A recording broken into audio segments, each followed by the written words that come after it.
Praise lord. దేవుని పరిశుద్ధమైన నామమునకు మహిమ కలుగునుగాక. ప్రభు నామమున మీ అందరికీ హృదయపూర్వక వందనాలు. ఈ ఉదయకాలము దేవుని వాక్యాన్ని విందాం. మత్తయి సువార్త 2వ అధ్యాయము 3వ వచనము. హేరోదు రాజు ఈ సంగతి విన్నప్పుడు అతడును అతనితో కూడా యెరూషలేము వారందరూ కలవరపడిరి. ప్రియమైన వర్లరా, హేరోదే కాదు, హేరోదుతో పాటు ఉన్న వారందరూ కూడా కలవరపాటుకి గురయ్యారు. చూడండి, పాత నిబంధనలో కొత్త నిబంధనలో పుట్టినరోజులు జరుపుకున్న వారు ఎవరైనా ఉన్నారంటే పాత నిబంధనలో ఫరో జరుపుకున్నాడు, కొత్త నిబంధనలో హేరోదు జరుపుకున్నాడు. వారు తిరుగులేని రాజులుగా పరిపాలన చేసిన వారండి. అటువంటి హేరోదు రాజు కలవరపాటుకు గురయ్యాడంటే అది చాలా చిన్న విషయము కాదండి. ఎందుకంటే తూర్పు దేశంలో ఉన్న జ్ఞానులు యెరూషలేముకు వచ్చారు.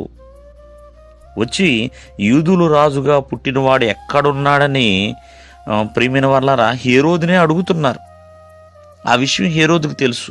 ఎందుకంటే తూర్పు దేశపు జ్ఞానులేంటి, ఇక్కడికి రావటం ఏంటి, ఒక వ్యక్తి కోసమో ఒక బిడ్డను చూడడం కోసం వీళ్ళు రావటం ఏంటి అని అతనిలో, ఎందుకంటే అప్పటి వరకు హేరోదు రాజుగా తనే ఉన్నాడు, ఇప్పుడు యూదులందరికీ వేరే రాజు ఉన్నాడా అంటూ తనలో ఒక కలవరం అనేది మొదలైంది. ప్రియమైన వాళ్ళరా, ఒకసారి ఆలోచించండి.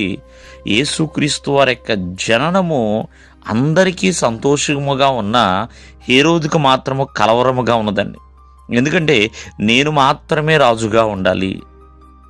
ప్రియమైన వాళ్ళరా, యేసుక్రీస్తు వారు ఈ లోక రాజ్యాలకు రాజు కదండి, పరమందున్న ఆ యొక్క రాజ్యాలకి రాజు. ఎందుకంటే ఈ రాజ్యాలు కూలిపోవచ్చు, పతనమైపోవచ్చు, కానీ దేవుని రాజ్యం ఎప్పుడు కూడా పతనము కాదండి.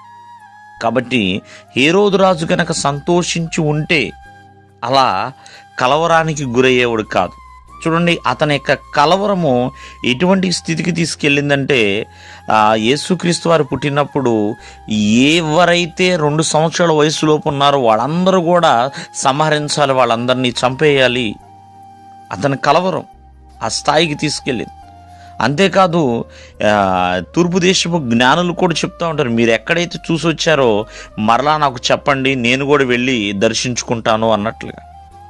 ప్రియమైన వాళ్ళరా, ఎందుకంటే కొన్ని వార్తలు విన్నప్పుడు కొంతమంది సంతోషించేవారిగా ఉంటారు, కొంతమంది కలవరపడేవారిగా ఉంటారు.